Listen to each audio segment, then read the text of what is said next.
Class 12 आज हम conceptual clarity करेंगे the topic objectives of management. As मैं अपनी हर क्लास में कहती हूँ, क्लास 12 डीएसटी के कुछ टॉपिक्स ऐसे होते हैं जिन्हें हमें लगता है बहुत इजी है तो ऊपर ऊपर से पढ़ लेते हैं, these are very easy. But जब वही टॉपिक केस स्टडी में आता है, पूछा जाता है identify which objective of management is highlighted in the above case study in the above paragraph, तो बच्चे वहां कंफ्यूज हो जाते हैं और वो क्वेश्चन सॉल्व नहीं कर पाते हैं। दैट मीन्स हमें किसी भी टॉपिक को इतना इजी नहीं समझना कि हम उसे ऊपर ऊपर से पढ़ लिया, हो गया, अरे कर लिया। नो, ऐसा करने से कुछ नहीं होगा। हमें टॉपिक को डीपली स्टडी करना होगा, इतने अच्छे से उसके एक एक पॉइंट को माइंड में रिटेन करना होगा कि जब केस स्टडी आपके सामने आए तो आप कंफ्यूज ना हो और आपका आंसर क्लियर हो कि इस केस स्टडी का ये पर्टिकुलर पॉइंट आंसर है। Is that clear? तो आज की क्लास का हमारा टॉपिक है objectives of management. Now, listen class, first understand the meaning of the word objectives. Objectives का मतलब क्या होता है? Targets, goals. किसी भी ऑर्गेनाइजेशन का गोल क्या है, उसका एंड क्या है जो उसे अचीव करना है, वो होते हैं ऑब्जेक्टिव्स। मैनेजमेंट के ऑब्जेक्टिव जो है वो 3 कैटेगरीज में डिवाइडेड होते हैं। पहले हम ब्रीफली देखेंगे कि वो 3 कैटेगरीज क्या हैं, then we will study each category one by one. First category is organizational objectives, then social objectives, then we have personal objectives. Now listen class, organizational objective सबसे broad area है objective को study करने का। ये दोनों objective बहुत limited scope वाले हैं, बट ऑर्गेनाइजेशनल ऑब्जेक्टिव को आपको ब्रॉडली स्टडी करना है क्योंकि इसके अंदर फर्दर 3 पार्ट्स होते हैं, survival, profit, growth. Is that clear? Social objectives means commitment of an organisation toward society, कि एक ऑर्गेनाइजेशन को सोसाइटी के लिए क्या क्या एक्शन लेने हैं, क्यों लेने हैं, उसे सोसाइटी के लिए क्या क्या करना है, ये सब हम पढ़ेंगे सोशल ऑब्जेक्टिव्स में। Personal objectives are related to the employees of the organisation. इस चीज का ध्यान रखना कि जो पर्सनल ऑब्जेक्टिव्स होते हैं they are related to the employees of the organisation. ठीक है, ये हमने ब्रीफली एक बार तीनों ऑब्जेक्टिव्स का स्कोप पढ़ा कि इसके ये ब्रॉड स्कोप है जिसके अंदर हमें फर्दर 3 टॉपिक्स पढ़ने हैं। Social objective mean regarding the society, the actions which an organisation should take for the welfare of the society, and these objectives are regarding the employees of the organization. Now let's take each objective one by one and study them in detail. Okay, now proceeding with organizational objectives. See, बेटा हर organisation का एक objective है, ये तो हमने अपनी previous topic में भी पढ़ा था कि जैसे स्कूल का ऑब्जेक्टिव होता है कि भाई एजुकेशन इम्पार्ट करना, हॉस्पिटल का ऑब्जेक्टिव है कि भाई आपको पेशेंट को ट्रीट करना है। तो ऑर्गेनाइजेशनल ऑब्जेक्टिव्स मींस कि एक कंपनी का जो मेजर मेन ऑब्जेक्टिव क्या है। ठीक है, एक कंपनी के वेरियस स्टेक होल्डर्स होते हैं। बहुत से स्टूडेंट्स स्टेक होल्डर्स और शेयर होल्डर्स में कंफ्यूज होते हैं। नहीं, shareholder and stakeholders are 2 different terms. Stakeholders वो लोग होते हैं which are related to the company directly और indirectly and can have an effect on its function. Stakeholders वो लोग हैं, वो ग्रुप ऑफ पीपल हैं, वो ऑर्गेनाइजेशंस हैं जो डायरेक्टली या इनडायरेक्टली कंपनी से रिलेटेड है और कंपनी की वर्किंग को इफेक्ट कर सकती है, जैसे customers, government, share holders, suppliers etcetera. ये सब वो ग्रुप ऑफ पीपल हैं जो कंपनी से डायरेक्टली या इनडायरेक्टली लिंक करते हैं और जो कि कंपनी की वर्किंग पे एक इम्पैक्ट क्रिएट कर सकते हैं, तो इन्हें बोलते हैं stakeholders. Now listen carefully, एक कंपनी के वेरियस स्टेक होल्डर्स होते हैं। कंपनी का ऑब्जेक्टिव होता है कि वो सभी स्टेक होल्डर्स के इंटरेस्ट को ध्यान में रखे। ऐसा ना हो कस्टमर्स को उनकी विशेस फुलफिल करते करते आप गवर्नमेंट को नाराज कर दो, गवर्नमेंट आपकी कंपनी सील कर दो। ऐसा ना हो गवर्नमेंट को देखते देखते आप शेयर होल्डर्स को नाराज कर दो और आपकी कंपनी की पूरी गुडविल खराब हो जाए। आपको सभी स्टेक होल्डर्स के इंटरेस्ट का ध्यान रखना होता है, ये आपका ऑर्गेनाइजेशनल ऑब्जेक्टिव है। लेकिन ध्यान से सुनो, ऑर्गेनाइजेशनल ऑब्जेक्टिव की स्टडी को इजी करने के लिए हमने उसे ब्रॉडली 3 कैटेगरी में डिवाइड कर दिया है, survival, profit, growth. In general तो हमने समझ लिया कि ऑर्गेनाइजेशन ऑब्जेक्टिव है कि आपकी कंपनी का जो मेन गोल है आपको उसे अचीव करना है, प्लस आपकी कंपनी के जितने भी स्टेक होल्डर्स हैं आपको उन सबके इंटरेस्ट का ध्यान रखना है, उन सबके बेनिफिट का ध्यान रखना है। फिर भी ब्रॉडली अगर हम स्टडी करें तो हमने ऑर्गेनाइजेशन ऑब्जेक्टिव को स्टडी के लिए इजी करने के लिए 3 कैटेगरीज में डिवाइड कर दिया है, survival, profit and growth. Now let's take each topic one by one. Survival का मतलब होता है बस जिंदा रहना। जैसे ह्यूमन की सर्वाइवल नीड्स क्या होती है, रोटी कपड़ा मकान, ठीक है, भाई आपको रोटी कपड़ा मकान चाहिए, आपकी बेसिक सर्वाइवल नीड है। ऐसे ही ऑर्गेनाइजेशन का जो एक मेन ऑब्जेक्टिव होता है वो होता है सर्वाइवल। जब एक कंपनी नई आती है मार्केट में और कंपटीशन है और कंपनी अभी अभी उस कंपटीशन के बीच में लॉन्च हुई है, स्टार्ट हुई है, तो कंपनी का पहला ऑब्जेक्टिव होता है सिर्फ जिंदा रहना, survive. Initially company profit earn करने के बारे में नहीं सोचती। जब इनिशियली कंपनी कॉम्पिटिटिव वर्ल्ड में एंटर करती है तो इनिशियली कंपनी नहीं सोचती कि मेरा इतना प्रॉफिट हो या आते ही उसको करोड़ों प्रॉफिट या लाखों रुपए प्रॉफिट होने लग जाए। नो, इनिशियली कंपनी का ऑब्जेक्टिव होता है सिर्फ सर्वाइव करना, जिंदा रहना कंपटीशन में। सर्वाइवल का मतलब होता है कि आप इतना रेवेन्यू अर्न करते हो सिर्फ कि आपकी क्या कवर हो जाए, कॉस्ट। ध्यान से सुनो, सर्वाइवल का मतलब है कि आप सिर्फ इतना रेवेन्यू कवर करते हो जो आपकी किसके इक्वल हो जाए, कॉस्ट के। फॉर एग्जाम्पल, अगर मैंने एक मार्कर की न्यू कंपनी लॉन्च करी है, आई एम न्यू कंपनी और इतने सारे मार्कर्स मार्केट में आते हैं, तो इनिशियली मेरा ऑब्जेक्टिव होगा सिर्फ सर्वाइव करना, सिर्फ जिंदा रहना। अगर ये मार्कर मैं 20 रुपीज कॉस्ट का बनाती हूँ, मुझे मार्कर बनाने में 20 रुपीज लगते हैं, तो मैं इनिशियली इसको 20 का ही बेचूंगी, मैं कोई प्रॉफिट नहीं कमाऊंगी। No profit no loss situation.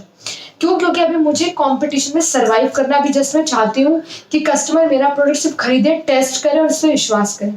इसलिए मैं 20 रुपए के मार्कर को 25 का नहीं बेच रही, मैं प्रॉफिट नहीं अर्न कर रही, क्योंकि अभी मेरी सर्वाइवल स्टेज है। मैं 20 रुपीज की कॉस्ट के मार्कर को कितने में ही सेल कर रही हूँ, सिर्फ 20 रुपए में, यानी उतना रेवेन्यू अर्न कर रही हूँ जितनी मेरी क्या है, cost. I am earning no profit, क्योंकि अभी मुझे सिर्फ जिंदा रहना, अभी मुझे सिर्फ टिकना है। Is that clear? तो जितनी कॉस्ट है उतने में ही मैं सामान को बेच रही हूँ। बट ये सर्वाइवल ज्यादा दिन तक कंपनी के लिए फायदेमंद नहीं है। कब तक मैं सिर्फ कॉस्ट कवर करती रहूंगी, मुझे प्रॉफिट भी तो चाहिए। फिर मैंने बिजनेस करा ही क्यों अगर मैं प्रॉफिट अर्न ही नहीं कर रही? तो सर्वाइवल इनिशियल स्टेजेस के लिए होता है कि जब आप नए नए मार्केट में आए। But mayor survival, only survival is not enough for the firm. Long run में आपको प्रॉफिट कमाना पड़ेगा, तभी तो आप आए हो, वरना आप खुद के घर को कैसे चलाओगे? You need to earn profit. अगर आप 20 रुपए आपको मार्कर बनाने में लगे और आप 20 में ही बेची जा रहे हो, एक भी प्रॉफिट नहीं कमा रहे, 1 रुपया भी, कब तक ऐसे काम चलेगा? In the long run the company has to earn profit. आपको प्रॉफिट चाहिए अपने लिए आपको अपनी कमाई के लिए प्रॉफिट चाहिए, आपको कंपनी की रिस्क कवर करने के लिए प्रॉफिट चाहिए। समझ आई बात? तो प्रॉफिट मीन्स जब आपका रेवेन्यू आपकी कॉस्ट से ज्यादा हो जाए। दैट मीन्स अगर ये मार्कर मुझे 20 रुपए का पड़ता है और मेरी सर्वाइवल स्टेज निकल गई, मैंने 2-3 महीने बिल्कुल कॉस्ट पे सामान बेचा, कस्टमर्स को मेरा प्रोडक्ट पसंद आने लग गया, धीरे धीरे मेरा प्रोडक्ट पॉपुलर होने लग गया, तो मैं उससे अब प्रॉफिट अर्न करना शुरू करूंगी। मैं 20 रुपीज का मार्कर 24 या 25 रुपीज में सेल करूंगी ताकि मुझे प्रॉफिट आना शुरू हो। बिना प्रॉफिट के आप लॉन्ग टर्म में सर्वाइव नहीं कर सकते। क्लियर? अब काफी टाइम हो गया आपको, 2 साल 3 साल 4 5 10 साल हो गए आपको प्रॉफिट अर्न करते हुए, आपका घर चल रहा है अच्छे से, आपका बिजनेस फ्लरिश कर रहा है, आपके बहुत सारी सेविंग्स हो गई है। अब आती है स्टेज ग्रोथ की। आप जो इतना सारा प्रॉफिट आपने रिटेन करके रखा है, retain earning you have studied in class 11th, आपने प्रॉफिट जो रिटेन करके रखा है, now it's time to invest that profit in the growth of the business. अब उस पैसे से बिजनेस को बढ़ाओ, expand the branches of the business, अलग अलग स्टेट्स में ब्रांचेस ओपन करो, या डाइवर्सिफाई करो प्रोडक्ट को। अभी सिर्फ मार्कर बना रहे थे, अब चौक बनाओ, डस्टर बनाओ, व्हाइट बोर्ड बनाओ, स्टेशनरी आइटम्स। या तो अपने प्रोडक्ट को डाइवर्सिफाई करो, या अपने प्रोडक्ट की ब्रांचेस बढ़ाओ, या अपने प्रोडक्ट की प्रोडक्शन बढ़ा दो, नंबर ऑफ एम्प्लॉयज बढ़ा दो। ठीक है, तो फिर से रिवाइज करते हैं। सर्वाइवल में जब आप नए आप इंट्रोड्यूस हुए बिजनेस में, कह लो इकोनॉमी में आप नए आए हो, आपको सर्वाइव करना है, टिके रहना है कॉम्पिटिटिव वर्ल्ड में। तो ऐसे केस में आप जितनी कॉस्ट है उतना ही कमा रहे हो, लेकिन ये लॉन्ग रन में तो चलेगा नहीं। तो आप धीरे धीरे कॉस्ट, जब आपका प्रोडक्ट पॉपुलर हो गया, आपके प्रोडक्ट के लोग हैबिचुअल हो गए, तो आपने कॉस्ट से ज्यादा रेवेन्यू पे बेचना शुरू करा ताकि आप प्रॉफिट अर्न करो। 5, 10, 15 ईयर्स जब आपने इनफ प्रॉफिट अर्न कर लिया, तो आप उस प्रॉफिट से बिजनेस को ग्रो कर रहे हो, ग्रोथ कर रहे हो। एक मैनेजर को, मैनेजमेंट को बिजनेस की ग्रोथ पोटेंशियल को यूटिलाइज करना चाहिए। ऐसा नहीं आप पैसा कमाए थे आप ग्रो नहीं कर रहे, यू हैव टू ग्रो। अपने बिजनेस की ग्रोथ पोटेंशियल को यूज करो, ब्रांचेस बढ़ाओ, प्रोडक्ट्स को डाइवर्सिफाई करो, प्रोडक्शन बढ़ाओ, नंबर ऑफ एम्प्लॉयज बढ़ाओ, utilise the growth potential of the business. Is that clear? तो ये थे हमारे ऑर्गेनाइजेशनल ऑब्जेक्टिव। अगर मैं ऑर्गेनाइजेशनल ऑब्जेक्टिव को एक लाइन में सम अप करूं तो ये बनता है कि बिजनेस का मेन ऑब्जेक्टिव होता है अपनी ह्यूमन और मटेरियल रिसोर्सेज को एफिशिएंटली यूज करना। आपका जो ह्यूमन रिसोर्स है, आपकी जो मटेरियल रिसोर्स है, रॉ मटेरियल मशीन, आपको इस तरह से काम करना है कि आप इनका फुल यूज कर पाओ। ठीक है, तो इन जनरल हमने पढ़ा ऑर्गेनाइजेशनल ऑब्जेक्टिव, यानी हमें अपने सभी स्टेक होल्डर्स के बेनिफिट के बारे में सोचना है, हमें ह्यूमन मटेरियल रिसोर्स का बेस्ट यूज करना है। To make the study easy, हमने ऑर्गेनाइजेशनल ऑब्जेक्टिव के 3 पार्ट्स पढ़े, survival, profit and growth. Survival जो आपको इनिशियली करना है, आप कॉस्ट की इक्वल रेवेन्यू अर्न कर रहे हो, धीरे धीरे आप प्रॉफिट अर्न कर रहे हो, और फिर उसी प्रॉफिट को आप बिजनेस में इन्वेस्ट करके ग्रोथ पोटेंशियल बिजनेस की यूज कर रहे हैं। ठीक है, तो with this our organisational topic concept is clear. उसके साथ जो मैंने आपको इंस्टीट्यूट के स्टूडेंट्स को जो नोट्स आपको दिए हैं, you have to read those notes. उन नोट्स को बहुत अच्छे से पढ़ो, read them twice, pause the video, read them twice and then resume the video. और वीडियो रिज्यूम करके हम फर्दर आगे स्टार्ट करते हैं। Now let's move to our next objective, that is social objective. Social objective आपके लिए बहुत easy है, क्योंकि आप ऑलरेडी क्लास 11th में chapter number 6 social responsibility of a business पढ़ के आए हो, तो आपके लिए बहुत इजी है। ठीक है, आप सुनो, देखो एक बिजनेस जो होता है उससे अपनी सभी रिसोर्सेज सोसाइटी से मिलते हैं। देखो कैसे, लैंड चाहे बिजनेसमैन खरीदे रेंट पे ले, सोसाइटी से मिले, लेबर सारी से सोसाइटी से मिलती है, रॉ मटेरियल वो जिससे भी खरीदता है सप्लायर से, सोसाइटी। तो बिजनेसमैन को इवन उसके प्रोडक्ट खरीदने के कस्टमर भी कहाँ से मिलते हैं? सोसाइटी।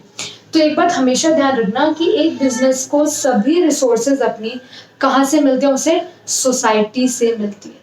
तो बिजनेस क्योंकि चलता ही सोसाइटी के दम पे, अगर सोसाइटी बिजनेस को लेबर ना दे, लैंड ना दे, उसका प्रोडक्ट ना खरीदे, तो बिजनेस चल ही नहीं सकता। अब business basically exist on the basis of society. तो ये बिजनेस की ड्यूटी बनती है कि वो सोसाइटी के लिए इन रिटर्न काम करे। भाई अगर वो सोसाइटी के दम पे चल रहा है, तो ये बिजनेस की ड्यूटी है कि वो सोसाइटी के लिए वेलफेयर करे। ठीक है, तो एक बिजनेसमैन को सोसाइटी के वेलफेयर के लिए काम करना चाहिए, सोशल वेलफेयर के लिए काम करना चाहिए। अगर वो सोसाइटी की नीड्स को फुलफिल नहीं करता, अगर वो सोसाइटी के साथ गलत प्रैक्टिसेस करता है, तो सोसाइटी उस बिजनेस को एक पॉइंट ऑफ टाइम पे बॉयकॉट कर देगी। ठीक है, तो सोशल रिस्पॉन्सिबिलिटीज ऑफ बिजनेस में कुछ मेन रिस्पॉन्सिबिलिटीज आती है, जैसे बिजनेस की ड्यूटी बनती है टू जनरेट एम्प्लॉयमेंट, बिजनेस की ड्यूटी बनती है टू यूज pollution free, या you can say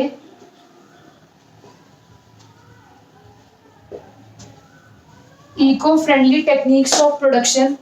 बिजनेस की ड्यूटी बनती है कि वो weaker section of this society के लिए कुछ करे। बिजनेस की ड्यूटी बनती है कि अगर गवर्नमेंट कोई इनिशिएटिव ले रही है, कोई प्रोग्राम लॉन्च कर रही है, तो बिजनेस को उसमें कंट्रीब्यूट करना चाहिए, contribution towards government development programmes. जैसे अभी लॉकडाउन के टाइम पे पीएम केयर फंड में प्राइम मिनिस्टर ने अपील करी कि लोग ज़्यादा से ज़्यादा कंट्रीब्यूट करें पीएम केयर फंड में, ताकि हम कोविड-19 से अच्छे से लड़ सके। तो कितने बिजनेसमैन हैं जिन्होंने आके करोड़ ऑफ रुपीज उन्होंने डोनेट करे। तो ये बिजनेस का एक सोशल ऑब्जेक्टिव है। These are few of the social objective कि आप एम्प्लॉयमेंट जनरेट करो, weaker section of the society के लिए कुछ करो, आप pollution free eco friendly techniques use करो। जैसे मैं आपको एग्जांपल देती हूँ, अगर आपने सुना होगा क्लासमेट रजिस्टर आप खरीदते हो तो उसका 1 रुपया कुछ पोर्शन उसका जाता है एजुकेशन के लिए। कितने ऐसे बच्चे हैं गरीब जिन्हें एजुकेशन नहीं मिलती, तो क्लासमेट का जो भी प्रोडक्ट लेते हो उसका वो कुछ पोर्शन डोनेट करते हैं गरीब बच्चों की एजुकेशन के लिए। अगर आपने सुना होगा डाबर आंवला, आप डाबर आंवला खरीदते हो तो कहते हैं 1 रुपये शिक्षा की ओर, उसमें से वो अमाउंट अपना हर प्रोडक्ट का एक अमाउंट वो डोनेट करते हैं बच्चों के लिए, गरीब बच्चों के लिए, weaker section of the society के लिए। तो आपको इस चीज को समझना है कि एक बिजनेस की ड्यूटी बनती है कि वो अपना कुछ पोर्शन प्रॉफिट का कुछ पोर्शन वो सोशल वेलफेयर में लगाए। अगर आप टाटा कंपनी के सोशल वेलफेयर के बारे में पढ़ोगे तो you will find a lot of content कि टाटा अपने प्रॉफिट का अप्रोक्सीमेटली 50% कंट्रीब्यूट करती है for the weaker sections of the society.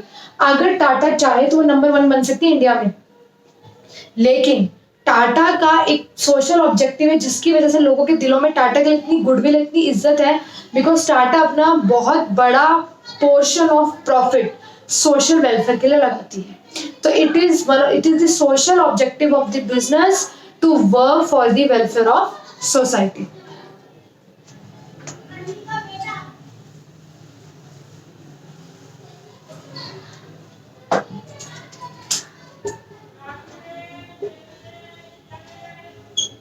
Next let's move to personal objectives. अब ध्यान से सुनो, पर्सनल ऑब्जेक्टिव्स के और नाम क्या होते हैं, इन्हें हम ह्यूमन ऑब्जेक्टिव्स भी कहते हैं, क्योंकि ये कंपनी में जो ह्यूमंस हैं एम्प्लॉयज से रिलेटेड है, और इन्हें हम इंडिविजुअल ऑब्जेक्टिव्स भी कहते हैं।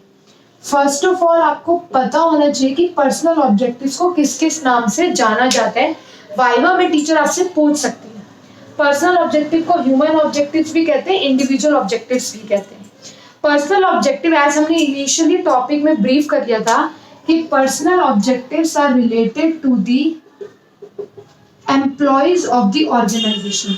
क्यों एम्प्लॉयज के लिए एक अलग से ऑब्जेक्टिव की कैटेगरी बनाई गई है? याद करो, मैंने आपको कैरेक्टरिस्टिक्स ऑफ मैनेजमेंट में, मैनेजमेंट ऑफ पीपल में भी बताया था कि employees are the greatest asset of any company. एक कंपनी के एम्प्लॉयज उसका सबसे बड़ा एसेट है। एम्प्लॉयज अगर आपके अच्छे नहीं हैं, ये एम्प्लॉयज आपके मोटिवेटेड नहीं है, एम्प्लॉयज आपके डेडिकेशन से काम नहीं कर रहे, तो आपकी मशीन, आपका रॉ मटेरियल सब वेस्ट है।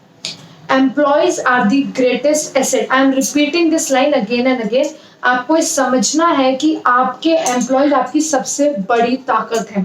अगर आपके पास एफिशिएंट एम्प्लॉय है, आपके एम्प्लॉयज पूरी डिटर्मिनेशन, पूरी डेडिकेशन से काम करते हैं, तो आपको सक्सेसफुल होने से कोई नहीं रोक सकता। ठीक है, क्योंकि एम्प्लॉयज एक कंपनी के लिए, उसके लिए उसका सबसे बड़ा एसेट है, इसलिए कंपनी के ऑब्जेक्टिव में एक अलग कैटेगरी बनाई गई है सिर्फ और सिर्फ उसके एम्प्लॉयज के लिए। ठीक है, देखो, अगर आपके एम्प्लॉयज सेटिस्फाइड नहीं रहेंगे, अगर आपके एम्प्लॉयज को हमेशा कंपनी से शिकायत रहेगी और उन्हें लगेगा कि उनकी नीड्स का ध्यान नहीं रखा जा रहा, तो आपके एम्प्लॉय अपना 100% कंपनी में कंट्रीब्यूट नहीं करेंगे। और जो वो अपनी परफॉर्मेंस 100% नहीं देंगे, जब वो अपनी फुल पोटेंशियल कंपनी में नहीं लगाएंगे, तो अल्टीमेटली कंपनी का ही नुकसान होगा। कंपनी के ऑर्गेनाइजेशनल ऑब्जेक्टिव्स पूरे नहीं हो पाएंगे, और जब कंपनी के ऑब्जेक्टिव से पूरी नहीं होंगे तो अल्टीमेटली कंपनी डाउन डाउन होते होते बहुत डाउन आ जाएगी। फिर से सुनो, अगर एम्प्लॉयज के आप नीड्स पूरी नहीं करोगे, एम्प्लॉयज को आप सेटिस्फाइड नहीं रखोगे, तो एम्प्लॉयज फुल डेडिकेशन, डिटर्मिनेशन से काम नहीं करेंगे, वो अपना 100% परफॉर्म नहीं करेंगे, जिससे कंपनी के ऑब्जेक्टिव पूरे नहीं होंगे, कंपनी प्रॉफिट नहीं अर्न कर पाएगी, कंपनी डाउन डाउन होती चली जाएगी। ठीक है, इसलिए कंपनी का एक बहुत बड़ा एम बनता है कि वो अपनी कंपनी के जो एम्प्लॉयज हैं उनके प्रति उसके जो ऑब्जेक्टिव्स है उसके प्रति जो उसके एक्शन है वो उसको फुलफिल कर पाए। पर्सनल ऑब्जेक्टिव्स में आए जैसे फिर एग्जांपल्स अगर हम लें,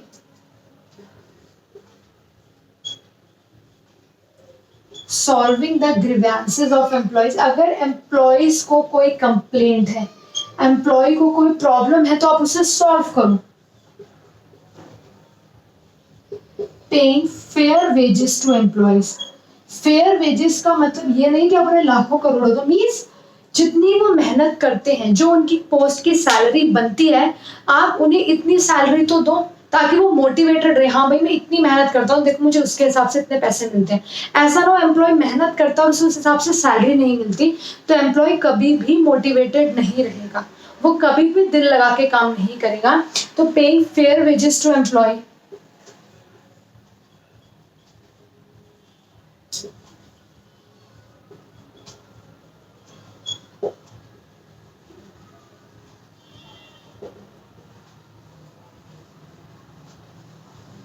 providing good working conditions to employee, कि आपके जो एम्प्लॉयज आप उन्हें बहुत अच्छे से अच्छी हेल्दी सेफ वर्किंग कंडीशन दे रहे हो, प्रॉपर उन्हें स्पेस मिल रही है, अच्छी ड्रिंकिंग फैसिलिटी, अच्छी वॉशरूम फैसिलिटी है, तो अगर आप उन्हें गुड वर्किंग कंडीशन दोगे तब भी वो मोटिवेटेड रहेंगे।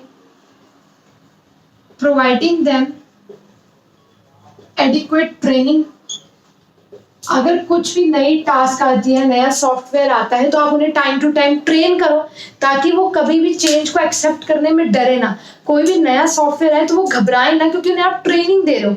जैसे जब स्कूल्स में स्मार्ट क्लासेस इंट्रोड्यूस हुई तो कई टीचर्स घबरा गए, भाई हमें तो कंप्यूटर चलाना आता नहीं, हम कैसे पढ़ाएंगे बच्चों को, परेशान हो गए। तो नहीं, आप अपने एम्प्लॉयज को प्रॉपर ट्रेनिंग दो। अगर कोई नई चीज इंट्रोड्यूस हो रही है, provide them training, they will happily accept the change, वो चेंज को एक्सेप्ट करेंगे, वो मोटिवेटेड रहेंगे। रिवॉर्ड्स, एप्रिसिएशन, अगर आपका एम्प्लॉय अच्छा काम करता है तो आप उसे रिवॉर्ड दो, उसे प्रेज करो, उसे अप्रिशिएट करो, इससे वो मोटिवेटेड होगा फर्दर और अच्छा करने के लिए। अगर वो अच्छा काम करता है, वो मेहनत करके एक रिजल्ट लाता है, लेकिन अगर उसको कोई प्रेज, कोई एप्रिसिएशन नहीं मिलता तो नेक्स्ट टाइम से वो डीमोटिवेटेड हो जाएगा कि मैं क्यों इतनी मेहनत करूं भाई। अच्छे एम्प्लॉय को मोटिवेट करने से दो फायदे हैं, एक तो वो एम्प्लॉय और मेहनत करेगा नेक्स्ट टाइम से और अच्छा करके दिखाएगा, क्योंकि उसे पता मुझे रिवॉर्ड अवार्ड एप्रिसिएशन मिलती है। सेकेंडली, बाकी एम्प्लॉयज के लिए भी मोटिवेशन होगी कि अगर हम भी अच्छा काम करेंगे तो हमें भी रिवॉर्ड अवार्ड मिलेगा। वो एम्प्लॉय तो होगा ही मोटिवेटेड नेक्स्ट टाइम अच्छा करने के लिए, जो अदर एम्प्लॉयज हैं वो भी मोटिवेटेड होंगे कि हाँ भाई हमें मेहनत करनी है, हमें उसकी तरह अवार्ड या रिवॉर्ड चाहिए। ठीक है, तो आज के टॉपिक में हमने ऑब्जेक्टिव्स का मीनिंग पढ़ा, ऑब्जेक्टिव्स की 3 categories, organisational, social, personal objectives करें। सोशल एंड पर्सनल ऑब्जेक्टिव्स तो आप एग्जाम में खुद भी फ्रेम कर सकते हो, दीज आर वेरी इजी। इसलिए आज जो इंस्टीट्यूट के स्टूडेंट्स हैं उनके लिए क्लास वर्क सिर्फ ये है कि जो आपके ऑर्गेनाइजेशनल ऑब्जेक्टिव्स है, इस पूरे टॉपिक को पढ़ के you will copy it in your fair register. जैसे मैं हमेशा कहती हूँ, इंपॉर्टेंट टॉपिक को अगर 2 बार पढ़ के या सुन के अगर उसी टाइम लिख लिया जाए तो वो बहुत ज्यादा टाइम के लिए माइंड में रिटेन रहता है, अकॉर्डिंग टू चाइल्ड साइकोलॉजी, जो प्रूवन है। इसलिए क्योंकि ये 2 पर्सनल एंड सोशल ऑब्जेक्टिव्स बहुत इजी हैं, तो इसलिए आई रिकमेंड यू कि आप जो ऑर्गेनाइजेशनल, पहले तो आप सारे ऑब्जेक्टिव्स अच्छे से वीडियो में सुनो, if you wish watch the video twice, then आप नोट्स को 2 बार पढ़ो, जो भी नोट्स मैंने आपसे शेयर किए हैं नोट्स को बहुत अच्छे से 2 बार पढ़ो, और उसके बाद जब आप थर्ड टाइम में ऑर्गेनाइजेशनल ऑब्जेक्टिव्स को लिखोगे, नोट डाउन करोगे कंप्लीट टॉपिक, तो ये बहुत ज्यादा टाइम के लिए आपके माइंड में रिटेन हो जाएगा। और हमें रिटेन करना ही ज्यादा इंपॉर्टेंट टास्क है for class 12 students. Is that clear? इसके बाद अगर कोई डाउट आता है तो we will clear it in the doubt clearing session. So continue work and send it to me as soon as you complete it.